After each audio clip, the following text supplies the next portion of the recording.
बड़ी खबर रक्षा मंत्रालय में बड़ी बैठक जारी है। रक्षा मंत्री राजनाथ सिंह, तीनों सेनाओं के प्रमुख, साथ ही साथ वहां पर चीफ ऑफ डिफेंस स्टाफ मौजूद हैं। साथ ही साथ वहां पर एनएसजी डोभाल भी हैं, बीएसएफ की डीजी, सीआरपीएफ की डीजी भी इस बड़ी बैठक में मौजूद है। इस वक्त की बड़ी खबर बता दें, दिल्ली में साउथ ब्लॉक में, जिसे मिनिस्ट्री ऑफ डिफेंस कहते हैं, वहां पर बड़ी बैठक चल रही है। रक्षा मंत्री राजनाथ सिंह वहां पर मौजूद और इस वक्त R K. Bhargav, defence expert, ex army person मेरे साथ है। Sir, very good morning to you, जय हिंद। मैं अमित बोल रहा हूं सर। अभी जो साउथ ब्लॉक में बैठक चल रही है सर, वहां पर सीडीएस भी हैं, तीनों सेनाओं के प्रमुख रक्षा मंत्री राजनाथ सिंह हैं। Sir, we are expecting a brief about last night retaliation. Sir, ठीक है, कल रात का जो रिटेलिएशन था, मेरे ख्याल से हमने पाकिस्तान को एक अच्छा सबक सिखाया है। सबक सिखाने के साथ साथ उसकी जो एयर डिफेंस की कैपेबिलिटी थी, उसको हमने खत्म कर दिया है। दो देशों के बीच में आपसी लड़ाई होती है तो सबसे पहला एम ये होता है कि हम एयर सिक्योरिटी हासिल करें, ताकि हम उसके इलाके में अपने हवाई जहाज भेज करके और उसको पनिश कर सके, उसको नुकसान पहुंचा। तो इसके लिए सबसे जरूरी होता है कि उनका एयर डिफेंस सिस्टम है, उसको खत्म कर दिया जाए। तो वो अभी तक जो इंफॉर्मेशन मिली है, उसके हिसाब से हमने उसके सभी शहरों के एयर डिफेंस सिस्टम को निष्पादित कर दिया है। आज की तारीख में अगर हमारे फाइटर क्राफ्ट वहां पर जाते हैं तो इनको डरने की जरूरत नहीं होगी, या समझिए कि ज्यादा आजादी से, ज्यादा फ्रीडम से वो वहां पर ऑपरेट कर पाएंगे। और देख करके पाकिस्तान को ये पता लग गया है कि अब उसके हाथ में के लिए बचा नहीं है, क्योंकि उसको अपने आप को बचाने के लिए कराची में हमने उसको दिखा दिया तमाशा, बाकी जो दूसरे उससे लाहौर में दिखा दिया, रावलपिंडी में दिखा दिया, गुजरातवाला में दिखा दिया। तो यानी काफी गहराई तक जाकर के हमने उसको बता दिया कि तुम्हारी जगह कहाँ, तुम्हारी औकात है। हमने एक तरह से कह लीजिए कि पाकिस्तान के ऊपर कभी हावी हो गए, हमने उसके ऊपर डोमिनेशन कर दिया। अब पाकिस्तान के हाथ में ये है कि भाई या तो वो कहे के साथ बहुत हो गया, छोड़ दीजिए, जो कर ले, या ऊपर आकर के जो भी बात करनी है करे। आज हमने उसको उस हालत में पहुंचा दिया। और देखिए, इसके 4 हवाई अड्डे में गिरा दिए, एक आवाज जिससे वो हमारे ऊपर पूरा विजिलेंस करता था, हमारे पूरे बॉर्डर को देखता था, अंदर भी देखता था। ये बहुत अहम चीज है, आवाज जो है बहुत अहम चीज है, उसको भी गिरा दिया। बाहर भी उसकी कमर टूट गई। बाकी जिसके ऊपर चाइना के हवाई जहाज के ऊपर उसको इतरा रहा था, स्टील को लेकर के इतरा रहा था, उनको भी गिरा दिया हमने। तो उसको ये भी पता लग गया कि हमारी डिफेंस कमजोर नहीं है। हमारी डिफेंस अगर 100% अवैध नहीं है तो भी ऐसी उसको हम अंदर नहीं आने देंगे। ये जो भी पंजाब की जनताएं हुई, डेवलपमेंट हुई है, उसको लेकर के अभी वहां पर मीटिंग चल रही है साउथ ब्लॉक में कि आगे हमने क्या अचीव किया है, आगे हमने और क्या करना है। Bhargav sir, there is also a question being asked about the जो रात को हमने रिटेलिएशन सर किया है 71 की जंग के बाद पहली बार आईएनएस विक्रांत ने कराची पोर्ट पर एक बड़ा हमला किया है। रावलपिंडी, पेशावर, इस्लामाबाद, सियालकोट, ये जो इलाके हैं सर, वहां पर बड़े पैमाने पर हमने कल रिटेलिएट किया है। वहां तबाही बहुत मची है। बीइंग आर्मी पर्सनल सर, आप चूंकि आप बॉर्डर पे भी रहे हैं और आपने बहुत वक्त सेना में सेवाएं दी हैं, अभी पाकिस्तान में सर सिचुएशन किस तरह की होगी? जिस तरह रात भर हमने वहां पर जमकर बम और रॉकेट बरसाए हैं, हमने उनका एयर डिफेंस सिस्टम भी खराब कर दिया सर। अभी आप सिचुएशन पाकिस्तान में कैसी देख रहे होंगे सर? देखिए, अभी पाकिस्तान में जिसे कहते हैं ना कि एक पैनिक हो रखा है कि पता नहीं अगला एक्शन हिंदुस्तान का क्या होगा, भारत अगला क्या करेगा। ये वहां पर एक तो पैनिक हो रखा है। पैनिक की वजह तो है, भारत का जो एक्शन है वो तो है, लेकिन इससे ज्यादा वहां पर की जो सरकार है उसको अपने पीछे, यानी अपने बैकयार्ड में, इसको अपने खैर पख्तूनख्वा के इलाके में, सिंध के इलाके में, वहां भी जो कुछ चल रहा है वो उनको समझ में नहीं आ रहा है कि क्या करें। यानी एक तरह से वहां पर टोटल अफरा तफरी का माहौल है। वहां की आर्मी आज ये रियलाइज कर रही होगी कि हमने गलत समय के ऊपर पंगा ले लिया। अभी हमारे पास कुछ भी कहीं छुपने की जगह भी नहीं है।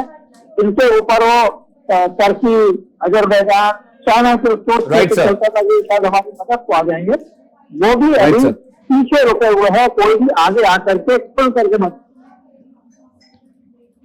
सब कल रात को जब हम लाइव थे, जब हम रिपोर्ट कर रहे थे सर, जम्मू में जिस तरह से घुसकर रॉकेट हमले किए गए, वहां पर ड्रोन से अटैक हुआ और एक फिदाइन हमले की भी खबर रात को थी सर कि अब वो फिदाइन हमला भी पाकिस्तानी कर रहे हैं। तो क्या सर अभी हमने फुल फ्लैज इसे वॉर डिक्लेयर नहीं किया है? आखिर देर हम क्यों कर रहे हैं sir? Why it's not being declared by the defence minister that we are into full fledged war against Pakistan sir? देखिए, वॉर डिक्लेयर करना और एक्चुअली वॉर में होने में फर्क है। एक बार वॉर डिक्लेयर करने के बाद बहुत सी चीजें हैं जो कि जैसे जेनेवा कन्वेंशन को लेकर के हमको उनको फॉलो करना पड़ता है। और जी, और अभी हम देखिए, वैसे भी हम पाकिस्तान से लड़ना नहीं चाहते थे। हमने जो भी एक्शन अभी तक लिया वो ये सोच किया कि हम लड़ाई नहीं चाहते, तो जिस चीज को हम नहीं चाहते उसको हम क्यों डिक्लेयर करेंगे। हमने जब वहां पर उसके आतंकवादी कैंपों के ऊपर हमले किए तो हमने खत्म कर दिया, लेकिन उनके किसी भी मिलिट्री इंस्टॉलेशन को, सिविल इंस्टॉलेशन को हमने नहीं टच किया, कहीं नुकसान नहीं पहुंचाया। पाकिस्तान को, वर्ल्ड कम्युनिटी को हमने ये मैसेज दिया कि भाई देखो, हम लड़ाई नहीं चाहते, लेकिन जिन आतंकवादियों को तुम सपोर्ट कर रहे हो उनको हम नहीं छोड़ेंगे। बहुत क्लियर मैसेज था सबके लिए। उसके बाद भी पाकिस्तान ने उस मौके को गंवा दिया। हमने जो दूसरा एक्शन लिया जिसमें हमने जो इनके अंदर घुस करके अंदर हमने इनके हमले किए हैं, लेकिन में भी हमने इनके इंस्टॉलेशन और सिविलियन को कहीं टारगेट नहीं किया। हाँ, हमारे मिसाइल गए वहां पर या ड्रोन गए, लेकिन उन्होंने टारगेट को मिस करके वहां मिस किया, उनको जांच करके मिस किया और उनको ये करने दिया कि देखो, अगर हम ये यहाँ भेज सकते हैं तो तुम्हारे ऊपर सीधे भी आ सकते हैं। वो भी एक मौका था पाकिस्तान के पास, लेकिन पाकिस्तान ने उसको भी नहीं लिया। पाकिस्तान हमारे ऊपर लड़ाई रोकने की कोशिश कर रहा है, लेकिन हम दुनिया को दिखाना चाहते हैं, बताना चाहते हैं वर्ल्ड कम्युनिटी को कि हम युद्ध नहीं चाहते, तो जिस चीज को हम नहीं चाहते हम किस तरह से डिक्लेयर करते हैं। राइट सर, ऑल्सो ये भी सवाल था कि जिस तरह से वॉर एस्केलेशन सर हो रहे हैं, we are talking about a ladder of a war. अभी हम चौथे पायदान पर हैं सर। अगर हम कोलेटरल डैमेज की बात करें, बिकॉज दोनों अब जो मुल्क हैं अब एक तरह से जंगी स्थिति में मुब्तला हैं, अगर कोलेटरल डैमेज की बात करें सर तो थोड़ा नुकसान तो हमें भी हुआ ही है बॉर्डर पे। भार्गव सर, आज बिल्कुल सही बात है, नुकसान तो हमें भी हुआ है और अभी अगर आगे इसी तरह के हालात चलते तो होगा भी। लेकिन सवाल यह है कि कितना नुकसान पाकिस्तान का हुआ है, कितना नुकसान हमारा हुआ है। अभी तक तो नुकसान पाकिस्तान का बहुत ज्यादा हुआ है, हमारा नुकसान इसके मुकाबले बहुत कम है। हम चाहे तो लड़ाई को काफी आगे खींच सकते हैं, लेकिन पाकिस्तान के पास वो कैपेबिलिटी नहीं है। हमने उसकी जो वार फाइटिंग कैपेबिलिटी है उसको क्रिटिकल कर दिया है। अगर वो चाहे भी तो इस लड़ाई को ज्यादा लंबा नहीं खींच सकते। और रुझान आपने, मैं इसी में यही बता रहा था कि इससे पाकिस्तान का और देखिए मैं एक आपका एग्जाम्पल देता था और यूक्रेन का, जब रशिया ने हमला किया था तो लोग ये सोचते थे शायद 3 दिन 4 दिन में यूक्रेन निपट जाएगा, लेकिन जब एक बार वार शुरू हो जाती है उसके बाद वो कहाँ खत्म होगी किसी को नहीं पता, कब खत्म होगी किसी को नहीं पता, कितना नुकसान होगा कोई भी एसेस नहीं कर सकता है। वहां की लड़ाई में रशिया का यूक्रेन के मुकाबले जो खर्चा है, जो नुकसान है, तकरीबन डबल हुआ है। कुछ दिन पहले में तो मेरे पास डिटेल आई थी कि 5 लाख करोड़ डॉलर का नुकसान हुआ है, वहीं पे रशिया से 130 करोड़ डॉलर 130 लाख करोड़ डॉलर खर्च है इस लड़ाई में। तो ऐसे हालत में हम देखिए तो अपकमिंग इकोनॉमी है, अभी कुछ दिन पहले हम फोर्थ इकोनॉमी हो गए, जापान को हमने पीछे छोड़ दिया। ऐसी हालत में अगर हम युद्ध में बिना मुझे उलझे रहेंगे तो सारी की सारी बेकार हो जाएगी, हम वापस लौट के नहीं आ जाएंगे जहाँ से हमने आज से 5 साल पहले थे। तो युद्ध कोई बुद्धिमानी नहीं है, इसको जितना हम अवॉइड कर सकें करना चाहिए। भार्गव सर, मेरा सवाल आपसे ये था, F-16 का इस्तेमाल कर पाकिस्तान ने भारत के खिलाफ किया, हमने उसे मार गिराया, और अमेरिका ने जब F-16 पाकिस्तान को दिया था तो उन्होंने कहा था इसका इस्तेमाल या तो काउंटर टेररिज्म के करिए या फिर सेल्फ डिफेंस के लिए करिए, लेकिन वो ट्रीटी पाकिस्तान ने तोड़ी है सर। इसका खामियाजा किस तरह से पाकिस्तान को भुगतना पड़ सकता है भार्गव सर? देखिए इसका खामियाजा ऐसा, देखिए F-16 भी पाकिस्तान को बहुत पहले से मिले हुए हैं, और ये भी जिसे कहते हैं कि कंडीशन में है, जिसको कहते हैं ना इसके स्ट्रॉन्ग कंडीशन में। ऐसा नहीं कि Right, sir. जिस तरह से ऐसा तो पास में F-16 है, जिस तरह वो उनको इस्तेमाल करता है उस कंडीशन में देखें, इसमें बहुत से फ्रॉड जिसके ऊपर मिसाइल ला करके फायर किया जाता है, या जो मिसाइल इसके साथ से फायर की जाती है, वो पाकिस्तान को नहीं मिलेंगे। F-16 उसके पास में है, लेकिन उसको उसने एक तरह से काफी तक उसे नाकारा करके दिया।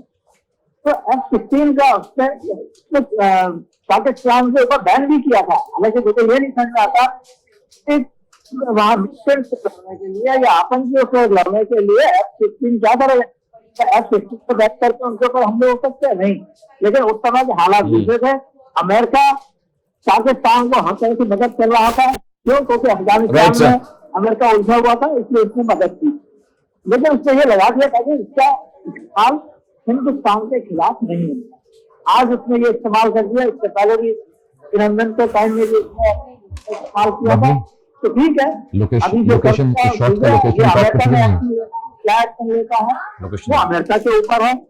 बाकी ये जरूर है कि अभी देखिए अमेरिका के एटीट्यूड में कितना फर्क है। वो पाकिस्तान को जैसे कहना चाहिए जांच रहा है कि हाँ तुम ये यहाँ पे जो भी आतंकवादी हरकतें हैं इसको बंद करो, इसने पाकिस्तान को लताड़ा है।